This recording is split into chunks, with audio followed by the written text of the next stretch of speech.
I'm Krista, and I'm one of the founding members of the New Jersey Organizing Project. And Senator, it's great to have you here with us today on the 6th anniversary. We really appreciate it. When we first met in DC, thousands were fighting against fraudulent engineering reports and massive underpayment, as you know.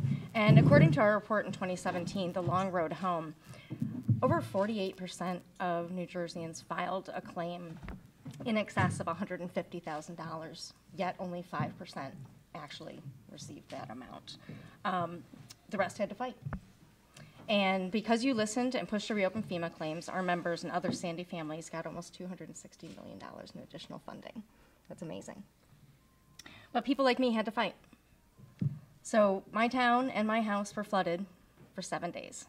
And still, I felt pretty good because I knew I had the maximum flood insurance. But it was only after those floodwaters were pumped out that our real problems began. I found myself fighting against apathetic adjusters, fraudulent engineering reports, and an insurance company that could not care less. They paid only 10% of my claim. With no other choice, I had to hire an attorney and promise a third of my settlement. And my insurance company's attorneys were being paid for by FEMA and NFIP. As a taxpayer and a policyholder, I was literally paying for attorneys on both sides of the table, the ones fighting for me and the ones fighting against me. And it is unforgivable that while we were struggling just to get back home, that these insurance companies raked in over $400 million in profit. It takes such a toll, financially, mentally, physically, to go through something like this. In fact, according to Long Road Home, 56% of Sandy families had trouble paying their bills and affording things like food and groceries. And more than 70% of respondents reported that they had developed new physical or mental health problems or a worsening of a pre-existing condition since Sandy. My story is included. By summer of 2014, I found myself paralyzed with depression and anxiety. I couldn't even go to the grocery store. It wasn't even possible. To make matters worse, by that December, I experienced sudden hearing loss where I went 100% deaf in my left ear. There's a lot of possibilities, right? Could be random chance. It could have been mold exposure post-Sandy. I tend to think I just heard too much bullshit. But that's well, then we have you lost both of our you don't want to go to Washington. Right? That's I was going to say we lost both of Washington. our hearing, but I don't. We were going broke. We were running out of hope. We were running out of money. When you came to Belmar with Mayor Matt Dougherty's Home by Summer effort to get us back home, and you supported us then. And you came back and you celebrated with us as we were the last family to get back home more than 3 years after the storm. I'm grateful that you've been a supporter and a champion for all of us from the very beginning. You and your staff listened to us and our experiences, and you went and you wrote the Safe NFIP Act, which was basically everything we were asking for, to reform the National Flood Insurance Program and make sure that all the hard lessons that we learned after Sandy and here result in change that families facing disaster here or anywhere else don't have to go through what we did. The Safe NFIP Act reins in insurance company abuses, including that policyholders reimburse the lawyers who are fighting against them. So in my case, right? So we don't want to have that uneven playing field. And it gives families an easier option to fight, making the claims review process that was part of Sandy an option for any family going forward. NFIP is up for reauthorization in November, and we have another chance to set things right. NFIP should serve families on the front lines of rising water, but right now it serves insurance companies and those who operate it. It's simply not fair to disaster survivors anywhere. Saturday, we saw severe flooding in Belmar and up and down the shore. We can't ignore increasing risks from sea level rise and more extreme weather. It's painful for us to watch people in Texas and in Florida, Louisiana, suffer and struggle to recover after storms, and it's only going to get worse. There were 28 declared flood disasters across 19 states in 2016 alone. Many people don't even realize that their homeowner's insurance doesn't cover flooding, or that they were even in a flood zone to begin with, until they get flooded and they find out on their own. At a time when more and more people need flood insurance as it currently stands, it's getting more and more expensive. We can't have families priced out of protection. The SAFE NFIP Act works to make flood insurance more affordable, but even more than that, it prioritizes mitigation funding. So it's available before a disaster, before we lose everything again. It means that families can be safer, their flood insurance costs go way down, and every dollar spent on mitigation saves taxpayers $6 after a disaster. So thank you for continuing to stand up for Sandy families, and I hope we're together next year celebrating the reforms to flood insurance. I've never been an advocate or any of this other stuff. My home flooded after Sandy, and about 2 or 3 months later, after I pulled my permits, my township said, we made a mistake. You have to raise your home, and your flood insurance is going to go from $1,000 to $30,000 a year. I wrote letters to everybody. One person answered. It was Senator Menendez's staff. Within a year, there was a bill passed to curb flood insurance premiums. I was supposed to be paying $30,000 a year 5 years ago. I'm paying less than $1,000 a year now because of Senator Menendez. And I want to thank you for sponsoring and passing a bipartisan bill, the Homeowners Flood Insurance Affordability Act, which not only saved tens of thousands of homeowners from foreclosing on their home, but across the country. This isn't just a New Jersey bill. It is a bill for everyone across the country. So personally, I want to thank you. I called you. I have faith in government because of you, number one.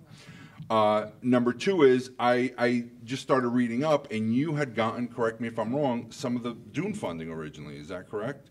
And this is years before Sandy. So if we had those dunes built, Dr. Stu Farrell, who's one of the leading floodologists in New Jersey, said if the dune system were built, 98% of Sandy damage would not have been there. Forward thinking. And I wish the state had put that money to work, and now we're getting the dune 6 years after Sandy. But it's here, and we appreciate it. And I know there was a lot of fights every year when that money's not appropriated, that it's got to come back. And we appreciate you fighting and keeping it there, number one.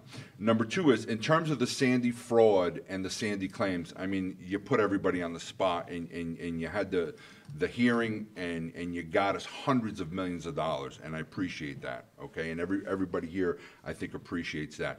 Congressman Pallone, when FEMA gave you those numbers about 3 years ago and said, you know, everything's done and everybody's back in and everybody's fair, I said those numbers that FEMA's giving you is wrong, and I apologize because I screamed at you publicly, but he personally called me about 4 months later when he got the new numbers from FEMA, and he said, George, you were right, and I appreciate that, Congressman, and he's been fighting ever since for helping everybody there. In terms of the SAFE Act, one of the biggest things, and Ms. Berzer, right? Yep, I apologize. One of the biggest things is, look, we can't just say we want money. We can't just say from the government we want money, but the money that we're going to get from mitigation funding, for every dollar you spend, the federal government is going to get $6 back. It's the best investment in the world. If you're on Wall Street, you're a genius, okay? So Senator Menendez, correct me if I'm wrong, you want to raise ICC currently from $30,000. What is it in the SAFE Act? How much did you want to raise it to? It's $100,000. $100,000. And correct me if I'm wrong, Senator, we can call on that money before we get flooded to preempt the flood so we do not have a flood in the future. Is that correct? Absolutely. I mean, I cannot stress, forget about all the other wonderful things in the SAFE Act, okay?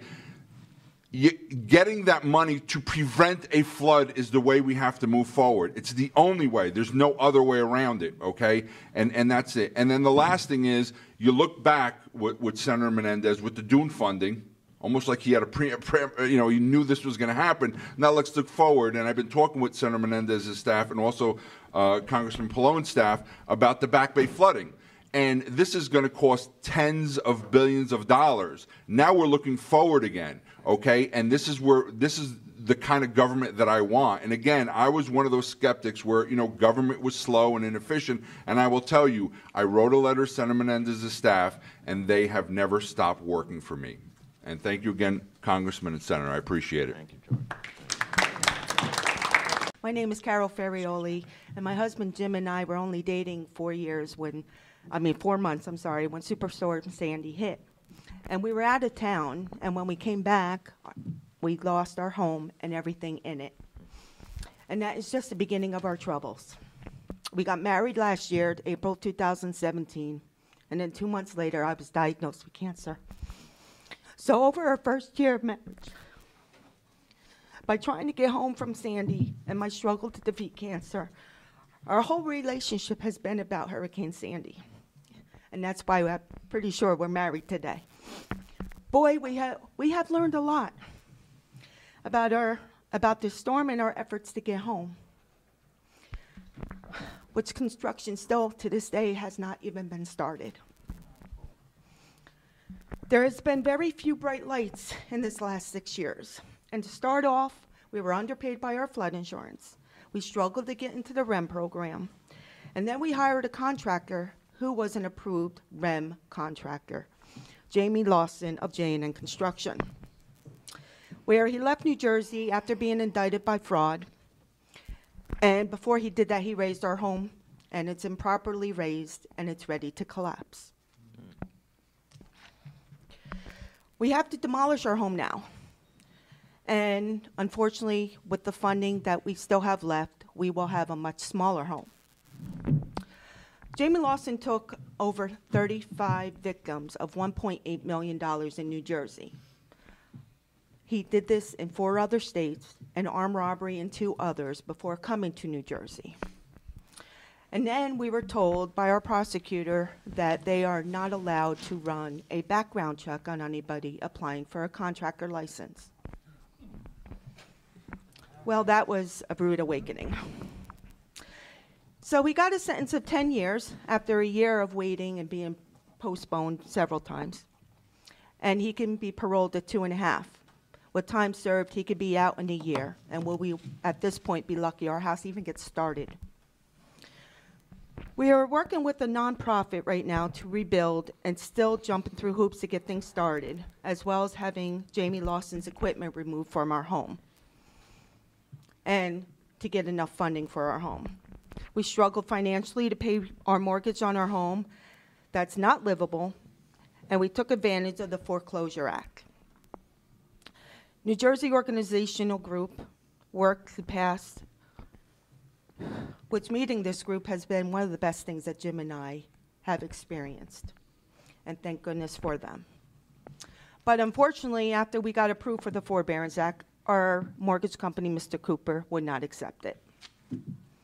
We've been threatened with foreclosure, and we had to get the media involved.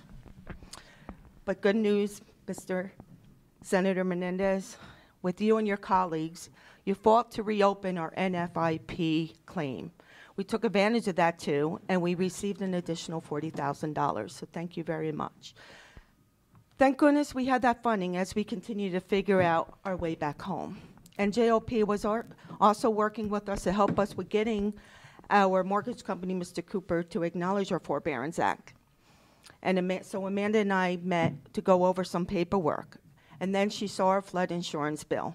It was over $6,600 in 2018 and $5,400 in 2017. So then she suggested we work with your office, and 2 things happened. You helped us with getting Mr. Cooper to acknowledge our forbearance, with Congressman Pallone's office helping too. So we are no longer being threatened with foreclosure from Mr. Cooper. But we are still having issues with them on regulating the amount that is owed. And you fought to have our flood insurance reimbursed. They have been charging us as second homeowners, come to find out, because we were living at a different address. So we had changed our address. So we are hoping that our experience with this will help any other homeowner to have their flood insurance checked to make sure that, because we've had to change our address, now our home was a second home. In the end, because you fought and helped us to get a refund, believe it or not, we got over $10,160 back. Thank you for being one of the bright lights of our Sandy victims. And let's keep fighting until we fix this program and everyone is home. I also wanted to personally thank Jeremy, Jason, and White from your colleagues as well, because they really were a big help to us as well. Thank you.